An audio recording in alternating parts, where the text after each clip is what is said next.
क्या लिखा है, देव नद्यो सरस्वती दृशदवत्यो।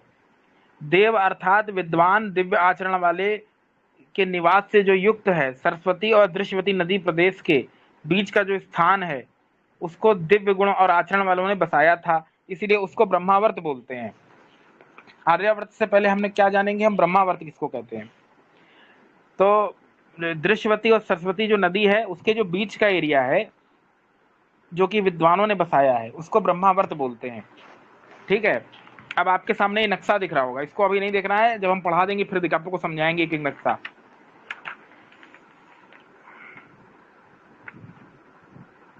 अब अगले पेज पे आओ जरा, 47 नंबर पे आओ, 47 नंबर पे आओ, अगले पेज पे आओ, 47 पे, नक्शे के बाद आओ।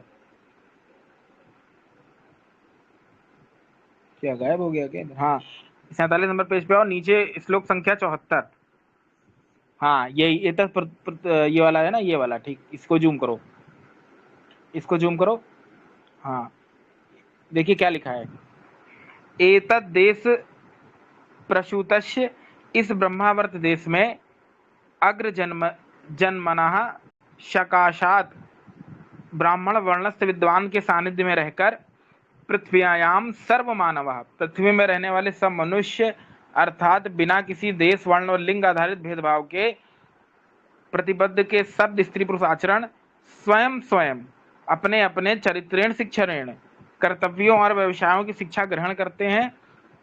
यानी कुल मिला के महर्षि दयानंद जी क्या लिखते हैं, अगला पेज, इस आर्यावर्त में उत्पन्न हुए ब्राह्मण अर्थात विद्वानों से भूगोल में सारे मनुष्य, ब्राह्मण क्षत्रिय वैश्य शूद्र दस्यु मलेच्छ, अपने अपने योग्य विद्या चरित्रों की शिक्षा और विद्याभ्यास करें। यानी ये क्या कर रहे हो, कहाँ ले जा रहे हो कर्सर?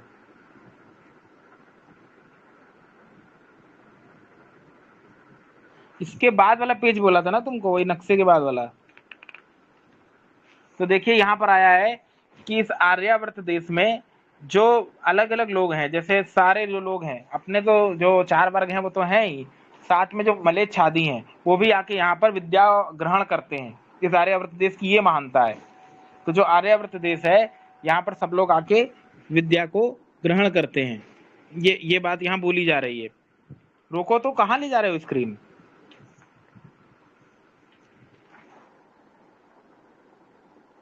हाँ, यहाँ पे आओ, तो देखिए वो पेज नंबर 46 पे आओ, वही जो अभी प्रकरण पे थे। तो आप लोगों ने ये जाना कि आर्यावर्त यानी जो ब्रह्मावर्त देश है, उसमें विद्वान लोग आके शिक्षा ग्रहण करते हैं। इस ब्रह्मा आर्यावर्त देश में उत्पन्न हुए आदि आदि से।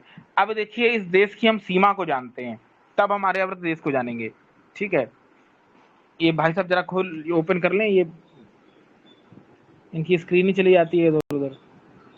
हाँ, इसके बाद वाला निकालना था, इसके बाद करो, इसके बाद करो नेक्स्ट। हाँ, यही यही पढ़ना है ये। ठीक है, अगला करो, नेक्स्ट पेज करो, इसके बाद वाला ये। ठीक है, हाँ, अब नीचे आओ। हाँ, ये श्लोक से पढ़ना है, अब साथ साथ चलना, मध्य देश की सीमा, अब इधर उधर जाना नहीं। देखिए क्या लिखा है, हिमवद विंध्यो मध्यम, उत्तर में स्थित हिमालय पर्वत, दक्षिण में स्थित विंध्याचल पर्वत। अच्छा, ये विंध्याचल पर्वत दक्षिण में कहाँ से आ गया भाई? ये तो उत्तर भारत में है, तो अभी समझाएंगे। पश्चिम में सरस्वती नदी के समुद्र में मिलने से स्थान से लेकर जो प्रयाग तक का पूर्व दिशा का प्रदेश है, और प्रयाग प्रदेश के पश्चिम में जो सरस्वती समुद्र संगम है, वो मध्य देश कहलाता है। ठीक है, यानी विंध्याचल उत्तर में हिमालय और दक्षिण में विंध्य पर्वत, और पूर्व और पश्चिम में का जो प्रदेश है, उसके बीच का जो भाग है वो मध्य देश में आता है। अभी हम ये भी बताएंगे आप लोगों को कि मध्य देश में कौन कौन से देश आते हैं, और आज जो भारत का नक्शा है उसमें वो कौन कौन से देश पड़ेंगे। आर्यावर्त की सीमा पूर्व से लेकर पश्चिम समुद्र पर्यंत, उत्तर में हिमालय, दक्षिण में विंध्य पर्वत, ये जो बीच का देश है इसको आर्यावर्त कहते हैं। यानी पूर्व में समुद्र और पश्चिम का समुद्र, और उत्तर में हिमालय और पर्वत, और पश्चिम में हिंदू कुश से लेकर पूर्व में असम पर्वतमाला तक संपूर्ण उत्तरी सीमा पर फैली हुई पर्वत श्रेणी को हिमवान पर्वत कहते हैं। कैलाश पर्वत आदि इसी के अंग हैं। दक्षिण में विंध्य पर्वत। आधुनिक भूगोलवेत्ताओं के अनुसार विंध्य पर्वत पश्चिम में महाराष्ट्र से गुजरात के पूर्व में बिहार तक का क्षेत्र है, 700 मील में फैला हुआ। सतपुड़ा आदि इसी के भाग हैं। वाल्मीकि रामायण में समुद्र तट पर स्थित तमिलनाडु व केरल के पर्वतों को विंध्य पर्वत बोला गया है। जैसे उत्तर में हिमालय का विस्तार है, वैसे उस समय दक्षिण में विंध्य पर्वत का विस्तार था। बाद में जब समय बीतता गया तो विंध्याचल के पर्वत श्रृंखला को लोगों ने कई भागों में तोड़ दिया और अलग अलग नाम रख दिया। यानी देखिए, ये जो विंध्य पर्वत श्रेणी, जैसे हिमालय पर्वत श्रेणी है, तो हिमालय पर्वत श्रेणी में बहुत सारी चीजें आ जाती हैं। यानी जो पूरा वो क्षेत्र है जहां तक हिमालय पर्वत श्रृंखला फैली है, उसको हिमालय पर्वत श्रेणी बोलते हैं। उसी प्रकार से विंध्य पर्वत श्रेणी भी होती थी। ये उत्तर के कुछ भागों से लेके और दक्षिण तक जाती थी। अब क्या हुआ कि मध्यकाल में क्या हो गया कि जो विंध्य श्रेणी है उसको बस उत्तर तक ही मानने लगे, और जो दक्षिण वाले पहाड़ थे पर्वत श्रेणी, उनका नाम कुछ और रख दिया गया लोगों ने। तो वो बात बिगड़ गई, क्योंकि रामायण में दक्षिण भारत के जो तट हैं वहां जो पर्वत श्रेणियां हैं उनको भी विंध्य पर्वत बोला है।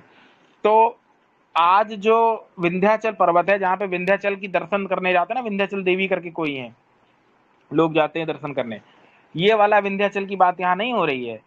यहाँ पर दक्षिण वाला विंध्य पर्वत की बात हो रही है, पूरा जहाँ उसके बाद लंका चालू होता है, ठीक है, बिल्कुल आखिरी छोर है, वहीं पर सेतु बनाना चालू किया था।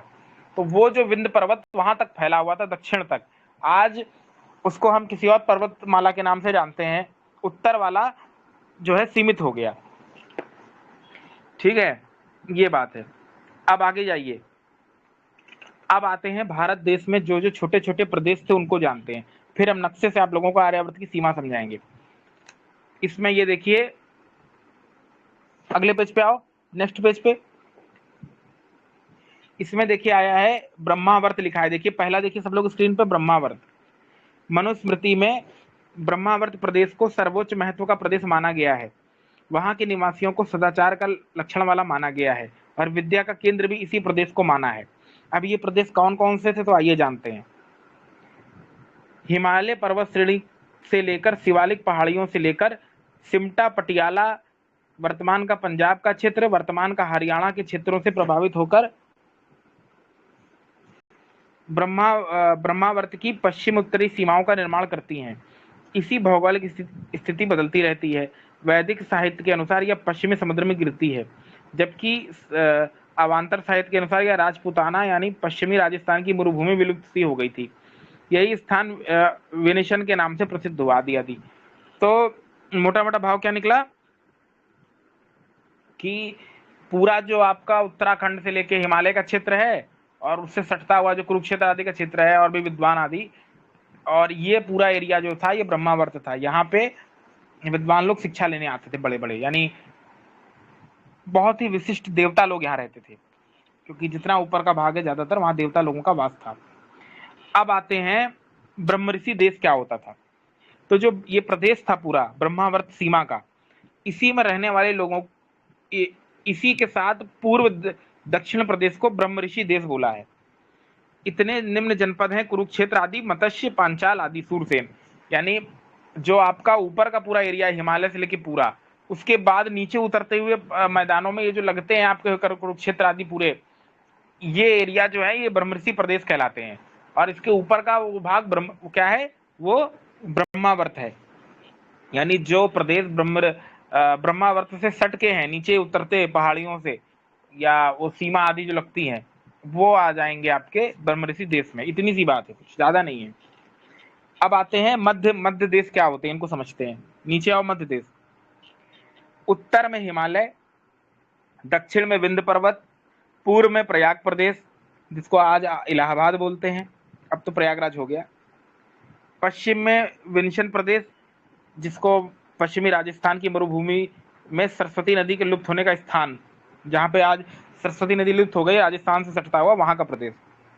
मध्यवर्ती भूभाग मध्य प्रदेश, यहाँ प्रयाग से नगर और जनपद दोनों का ग्रहण किया गया है। यानी ये जो पूरा एरिया है इसको मध्य देश बोलते थे। इलाहाबाद हो गया जो प्रयागराज है, राजस्थान का प्रदेश, और मरुभूमि आदि का पूरा मध्य भाग ये होता है। अन्य जनपद क्या थे? तो 12 जन समुदायों का उल्लेख आता है मनुस्मृति में।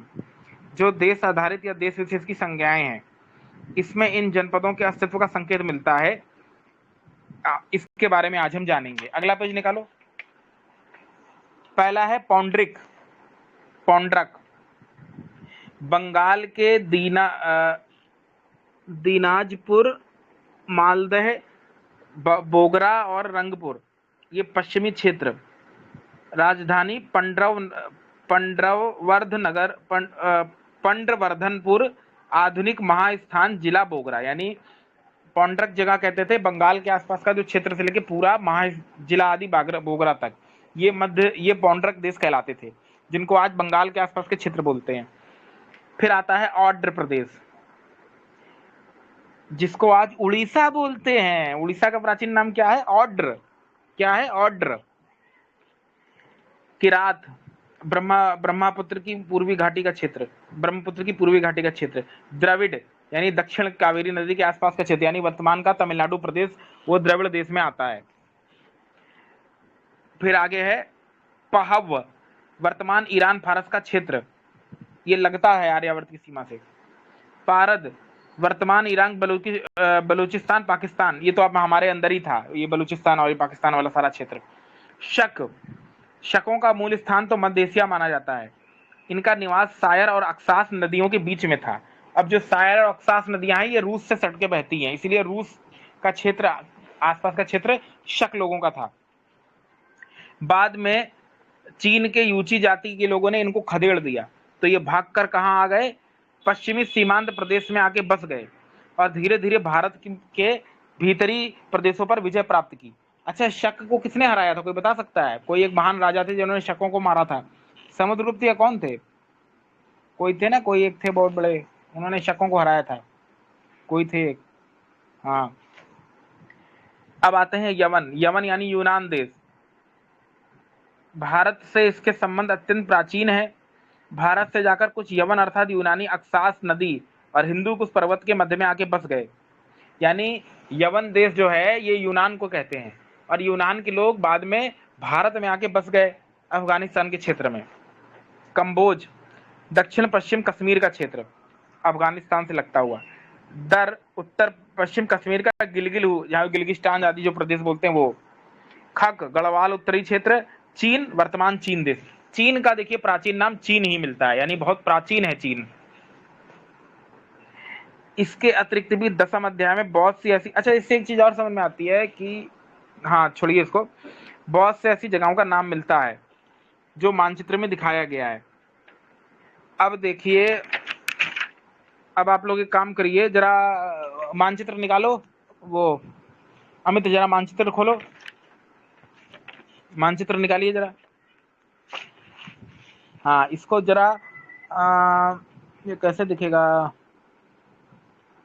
1 मिनट रुको जरा, इसको हम फोटो खींच के भेज दे रहे हैं, यहाँ सब लोग देख लो, ठीक है? वहां पर तो स्क्रीन पे दिख नहीं पाएगा ठीक से। 1 मिनट, कि बिना नक्शा दिखाए काम होगा नहीं। जरा अच्छे उसमें फोटो खींच के आप लोगों को भेज रहे हैं, आप लोग इसको, अरे यार जरा देख लीजिएगा, ठीक है? ये मानचित्र हम भेज रहे हैं नीचे, या पुस्तक दिया आप लोग निकाल लीजिए, उसी में देख लीजिए, ज्यादा अच्छा रहेगा, क्योंकि इसमें इमेज क्लियर नहीं होगी इतनी। पुस्तक में ही देख लीजिए, यहाँ पे क्लियर नहीं होगी इमेज, उसको थोड़ा जूम कर देना अमित। इसको फोन को घुमा सकते हो, फोन को वर्टिकल कर लो जरा और जूम कर दो, इसमें तो दिखेगा नहीं किसी को। फोन को वर्टिकल करो, हाँ वर्टिकल कर, अच्छा वो दिया ही ऐसे है, ठीक है ठीक है। 180 डिग्री घुमाओ जरा फोन को, 180 डिग्री घुमाओ, देखें आता है? और पतला करो, नहीं आ रहा है। चलिए ठीक है, एक काम करिए, आप लोग देख लीजिए, पुस्तक दे दिए हैं, उससे देख लीजिए।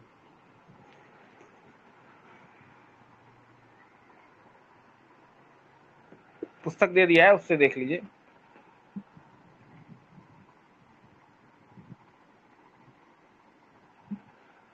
देखिए, एक काम करते हैं, इसको भेज ही देते हैं, आप लोग यहीं देख लीजिए, थोड़ा जूम कर करके देख लेना। ये नीचे देखिए आया, इस नक्शे को देखिए सब लोग, इसमें देखिए, इसको सब लोग उठाइए और जूम करिए। यहाँ देखिए क्या लिखा है, आर्यावर्त कितना है पहले इसको समझते हैं। नीचे देखो सब लोग, इस नक्शे में लिखा है पश्चिम समुद्र अरब सागर, लिखा है नीचे अरब सागर पश्चिम समुद्र, देखो नीचे आओगे नक्शे के, और यहाँ लिखा है पूर्व समुद्र बंगाल की खाड़ी। ऊपर देखो वो क्षेत्र पूरा उत्तर हिमालय का क्षेत्र पूरा लगता हुआ, ठीक है, अफगानिस्तान तक आ गया पूरा अंदर, और इधर दक्षिण में विंध्य पर्वत होता हुआ, यानी जो बर्मा देश है उसका प्राचीन नाम क्या था, ब्रह्म देश था। क्या था? ब्रह्म देश। तो ये बर्मा और ब्रह्म देश जो लग जाए क्षेत्र, यानी इतना बड़ा भारत देश था हमारा, यानी पूरा अरब सागर और बंगाल की खाड़ी तक, पूर्व पूर्व पश्चिम में, पूर्व पश्चिम पूर्व, और उत्तर में आपका पूरा हिमालय क्षेत्र से होता हुआ अफगानिस्तान और पाकिस्तान का पूरा क्षेत्र, और ईरान और चीन की भी कुछ कुछ सीमाएं, ईरान चीन कह रहे हैं, सॉरी, रूस और ईरान आदि की भी कुछ कुछ सीमाएं आ जाती थी भारत से, यानी कुछ कुछ पार्ट भारत में आ जाता था, कुछ कुछ सीमाएं लग जाती थी, और इधर पूरा आपका बर्मा देश आदि पूरा हमारे अधीन था। और ये पूरा इतना बड़ा क्षेत्र, और दक्षिण में देखो ये तमिलनाडु से लगता हुआ पूरा इतना बड़ा भारत देश था। आज कितना बचा है? अगर हम पाकिस्तान, जहां लिखा ना हैदराबाद नक्शे में, जहां ब्रह्मावर्त लिखा है लाल कलर से और कश्मीर लिखा है, यहां से नक्शे को काट दें, पाकिस्तान कट जाएगा, अफगानिस्तान कट जाएगा, इतना बड़ा नक्शा कट जाएगा ऊपर का, ठीक है। इधर दक्षिण में जब इधर थोड़ा आइए पश्चिम पूर्व की ओर, तो ये बर्मा देश जहां लग रहा है, यहां पर हम इसको मणिपुर से काट दें तो थोड़ा नक्शा इधर से कम हो जाएगा, और दक्षिण में तो चलो ठीक है। तो इतना हिस्सा कट गया भारत का, सोच लीजिए कितना कट गया, यानी पूरा हमारा वो चला गया, जो पूरी सीमा हमारी रूस तक लगती थी, ईरान तक लगती थी, वो सीमा कट गई पूरी। बहुत बड़ा नुकसान हुआ, खास करके ये उत्तर का क्षेत्र, ये वाला जो क्षेत्र जाने से बहुत ज्यादा नुकसान हुआ, तो बहुत समस्या की बात है। ये पश्चिम का जो क्षेत्र चला गया, ये बहुत नुकसान हो गया उधर से लगता हुआ। तो ये नक्शे में बताया है, ठीक है। बाकी नक्शा देख लेना, बार बार समझ में आ जाएगा, कोई उतना कठिन नहीं है। उस नक्शे की एक अच्छाई ये है कि उसमें लाल कलर से और काले कलर से, तो जो प्राचीन जो हमारे नाम थे, जैसे पौंड्र देश हो गया, जैसे बंगाल है जिसको कहते हैं, उड्र देश हो गया जिसको आज उड़ीसा कहते हैं, तो जो प्राचीन नाम है उनको लाल स्याही में लिखा है, जो हमारे प्राचीन नाम है उनको लाल स्याही में लिखा है, और जो नवीन नाम है उनको काली स्याही में लिखा है। तो आप लोग वहां से देख के नक्शे को समझ सकते हैं। अब चलिए आगे पढ़ाते हैं, नेक्स्ट पेज निकालो, पेज नंबर निकालो तुम, पेज नंबर, हाँ पेज नंबर यही वाला निकालो जहां पे हम चीन आदि देश की बात कर रहे थे, ठीक है, वही वाला निकालो, चीन आदि देश की बात जहां बात कर रहे थे। तो इसमें देखिए, ऊपर जाओ, इस पेज के ऊपर जाओ, साइड में आओ, इसके राइट हैंड साइड में, वहां लिखा है कि आर्यावर्त यज्ञीय देश है, उससे परे मलेच्छों का देश है। अब ये मलेच्छ क्या होते हैं इनको समझते हैं। मलेच्छ का अर्थ मुसलमान नहीं होता है, इस बात को याद रखिएगा। जिस देश में स्वभावतः कृष्ण सारह चरित, स्वाभाविक रूप से कृष्ण मृग विचरते हैं, वह आर्यावर्त देश यज्ञों से संपन्न पवित्र है, श्रेष्ठ आचरण वाले व्यक्तियों से युक्त है।